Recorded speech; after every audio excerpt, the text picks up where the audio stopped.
A woman steps into Judge Caprio's courtroom fully aware of her guilt. She was caught driving 31 mph in a school zone where the limit is 20, 11 miles over, right in the area where children cross each day. But what happens next is uncommon. Instead of offering excuses or questioning the evidence, Marilyn does something rarely seen in traffic court. She tells the truth, openly and without hesitation. "Yes, I'm guilty," she admits. "I was distracted. I made a mistake." What follows isn't just about a speeding violation. It's a moment about leadership, responsibility, and the example we set for our children. This case reminds us that sometimes the strongest thing you can do is acknowledge when you're wrong.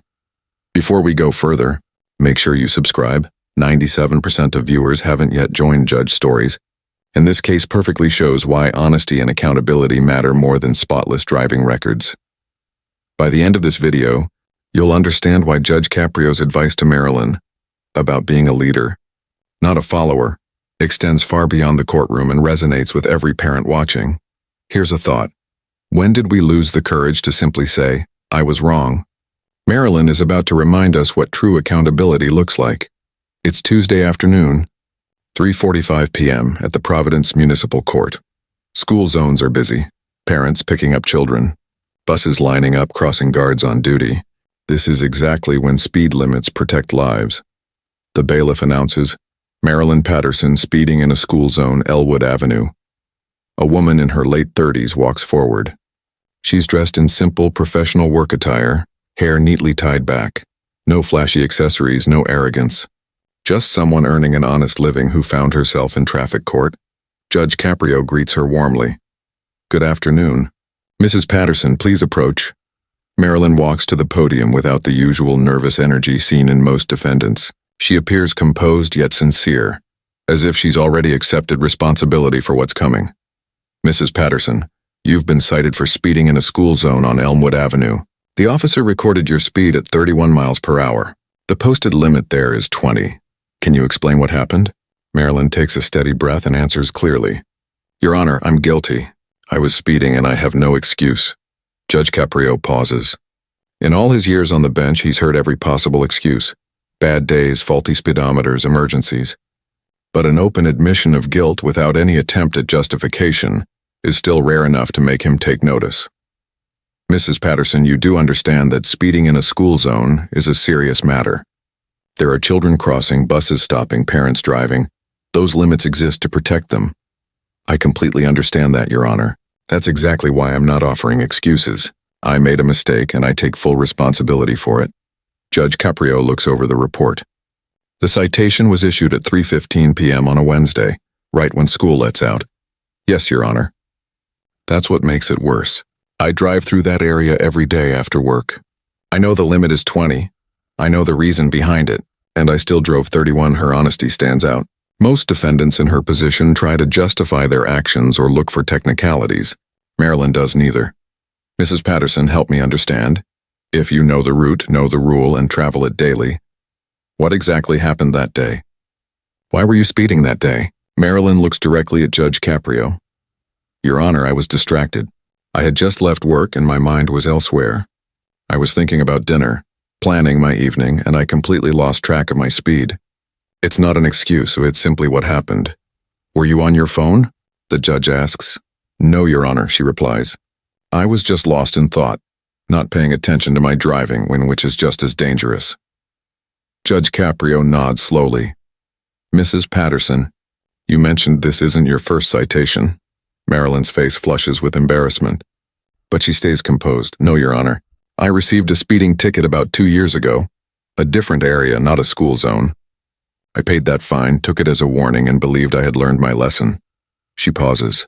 "Clearly, I didn't learn it well enough." Subscribe to Judge Stories if you believe that true change begins with taking responsibility. Judge Caprio leans forward, his expression firm yet understanding. Judge Caprio, "Mrs. Patterson, do you have children?" Mrs. Patterson, "Yes, Your Honor. 2 daughters, one is 10, the other 12. Judge Caprio, "Do they walk to school or take the bus?" Mrs. Patterson, "They take the bus, but they have to cross a few streets to reach the stop."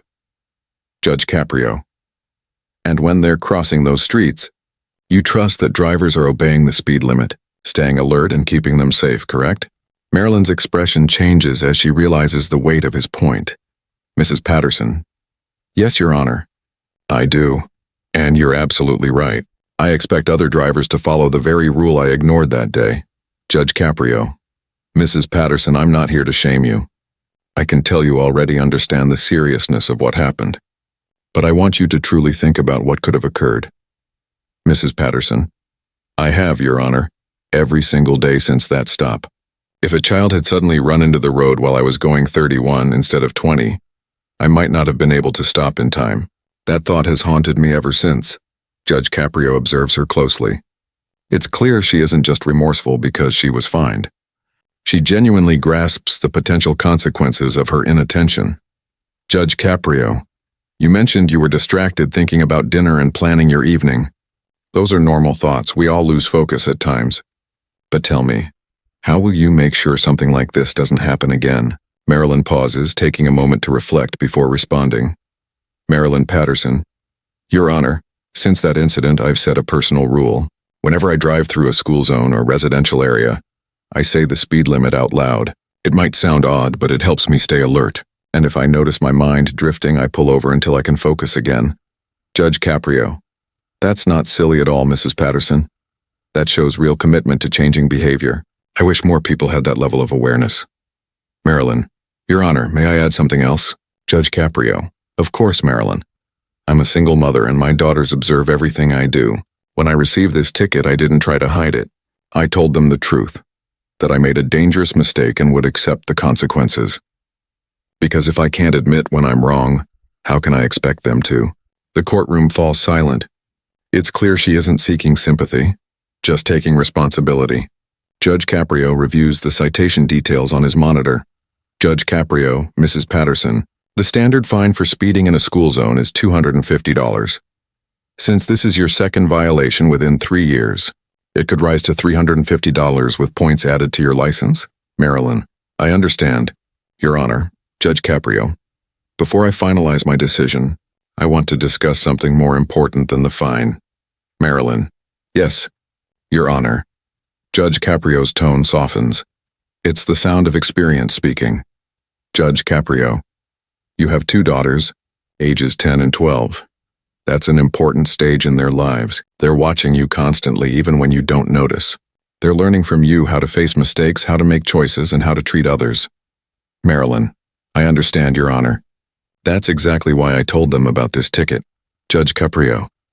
And that was the right thing to do.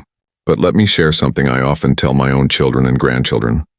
Something I believe also applies to you and your girls. Marilyn listens carefully. I always tell them, be a leader, not a follower. Judge Caprio pauses, letting the words settle. Mrs. Patterson, you were distracted while driving because your mind was elsewhere. You followed your thoughts instead of leading your actions. You allowed your situation to dictate your behavior instead of making a deliberate choice to drive safely. Do you understand that? Yes, Your Honor. I wasn't in control. Exactly, he continues firmly. And here's what I want you to remember, and to teach your daughters. Leaders control themselves. Followers let circumstances control them. His tone grows stronger.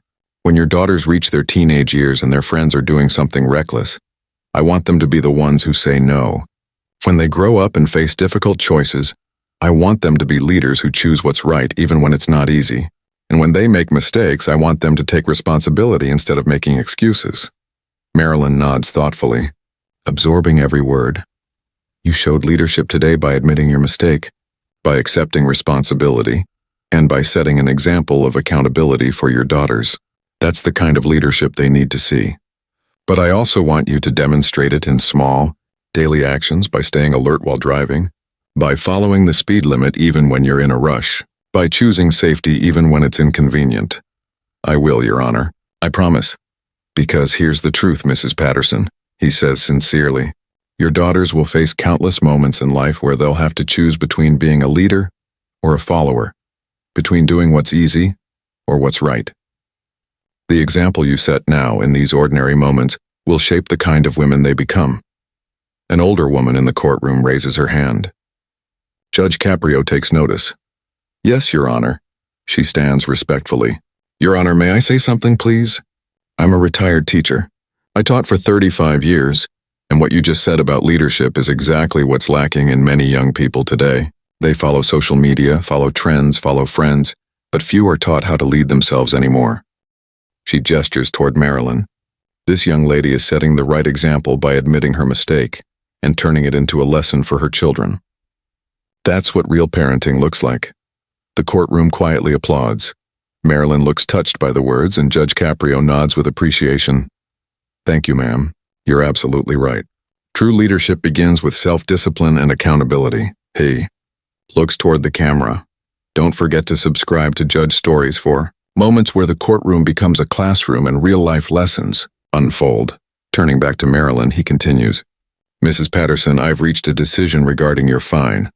Marilyn straightens, prepared for the outcome.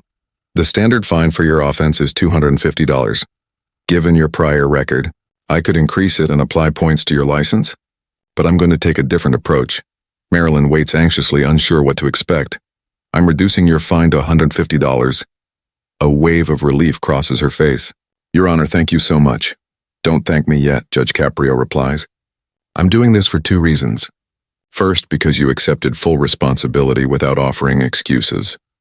That's important, and even more so, because you're using this as a lesson for your daughters. That truly matters. Thank you, Your Honor. However, Mrs. Patterson, I need you to understand something clearly. This is your second offense. If you appear here again for any traffic violation, especially for speeding in a school zone, I will not be lenient. Do you understand? Yes, Your Honor. Completely. Good. I want you to do something else as well. Take your daughters for a drive through that same school zone at 20 miles per hour. Show them just how slow that really feels, and how much time it gives a driver to react if a child suddenly runs into the road. Explain to them why those limits exist and why they must be respected. Marilyn nods enthusiastically. That's a great idea. Your Honor, I'll do that this week. Mrs. Patterson, the best way to teach your daughters leadership is by showing them what it looks like in real situations, not just when things are easy, but especially when you've made a mistake and need to make it right. I understand, Your Honor. I will. Judge Caprio's tone softens. Mrs. Patterson, it's clear you're a caring mother who simply made an error. We all make mistakes. The real test is how we respond to them. You've chosen to turn this moment into a lesson. That's true leadership. Thank you, Your Honor. I won't let you down. Don't focus on disappointing me. Focus on not disappointing your daughters. They're observing you closely, learning from everything you do. As Marilyn gathers her things, she pauses, then turns toward Judge Caprio. Your Honor, may I ask something? Of course, he replies. What you said about being a leader instead of a follower, that's something I want my daughters to really grasp. Could you please explain it once more so I can share it with them properly? Judge Caprio smiles, clearly glad that his message resonated. Mrs. Patterson, it's actually very simple. Leaders make thoughtful decisions guided by principles and values. Followers simply respond to circumstances and follow the crowd. Marilyn takes out her phone. Your Honor, may I take notes? Go right ahead, he says with a nod. Judge Caprio speaks slowly so she can write. When your daughters feel peer pressure, remind them, leaders create the standards. Followers meet the ones others set. When they make mistakes, tell them. Leaders admit errors and grow. Followers make excuses and repeat them. When they face tough choices, remind them. Leaders do what's right even when it's difficult. Followers choose what's easy even when it's wrong. Marilyn types quickly, trying to capture every word. This is incredibly meaningful. Your Honor, she says. And Mrs. Patterson, Judge Caprio adds gently. Here's the most important lesson. Being a leader doesn't mean being flawless. It means being responsible. You showed leadership today, not through perfection but through honesty and accountability. That's the kind of example your daughters need to witness. Marilyn. Thank you, Your Honor. I'm going to share this with them tonight. A man seated in the gallery stands up. Man. Your Honor, I'm sorry to interrupt, but could I have that quote too? I have 3 sons and they need to hear it. Judge Caprio smiles warmly. Of course. Anyone who wants to write it down, get your pen or phone ready. Several people pull out notepads and phones. The judge speaks slowly and clearly. Be a leader, not a follower. Leaders make conscious choices rooted in values. They admit mistakes and learn from them. They do what's right, even when it's hard. And leadership begins with self-control and accountability. The courtroom is silent except for the sound of writing. A few people nod as they record his words. Narrator: Where are you watching from? Comment your city if you plan to share Judge Caprio's message of leadership with your children or grandchildren. Marilyn speaks again. Your Honor, I just want to say thank you. Not only for reducing the fine, but for the lesson. I came expecting to pay and leave. Instead, I'm leaving with wisdom I can share with my daughters for the rest of their lives. Judge Caprio's face softens. Mrs. Patterson, that's what this courtroom should be about. Yes, we enforce laws and issue fines. But more importantly, we teach, we guide, and we remind people that the goal isn't punishment, it's growth. You came in as a leader by taking responsibility, and you're leaving as one with the ability to guide the next generation. That's what I call a good day in court. As Marilyn exits, an elderly retired teacher approaches the bench. Teacher: Your Honor, after years of teaching, I wish more parents had heard what you just said about leadership, accountability, and taking responsibility. These are the true foundations of character, and you just demonstrated them better than most parenting books ever could. Judge Caprio nods respectfully. Thank you. But the real credit goes to Mrs. Patterson. She came here ready to take responsibility. I simply supported what she was already doing. He then addresses the courtroom. Ladies and gentlemen, every parent watching should take note. Your children learn from you every single day. Not from what you say, but from what you do. When you make a mistake, do you excuse it or own it? When you're wrong, do you blame others or admit it? When facing consequences, do you complain or handle them with dignity? Today, Marilyn Patterson showed her daughters what true leadership looks like. Not through perfection, but through accountability. That's the lesson they'll carry forward. That's the example they'll follow. And that's how we raise leaders instead of followers. Judge Caprio picks up his gavel. Drive safely. Stay alert, and remember, every decision you make is teaching someone somewhere how to be an adult. Make sure you're teaching the right lesson. The gavel falls. Subscribe to Judge Stories for more moments where wisdom outweighs fines, where responsibility is recognized instead of punished, and where judges remind us that the examples we set today shape tomorrow's leaders. Marilyn Patterson entered court, guilty of speeding in a school zone. She left with a reduced fine and a lasting message about leadership, one she'll share with her daughters for years to come. Judge Frank Caprio once again proved that justice isn't just about enforcing laws, it's about helping people grow, leading by example, and understanding that accountability builds character. This is what courts should be, places where mistakes turn into lessons, honesty is rewarded with insight, and one person's integrity inspires everyone watching to become leaders in their own lives.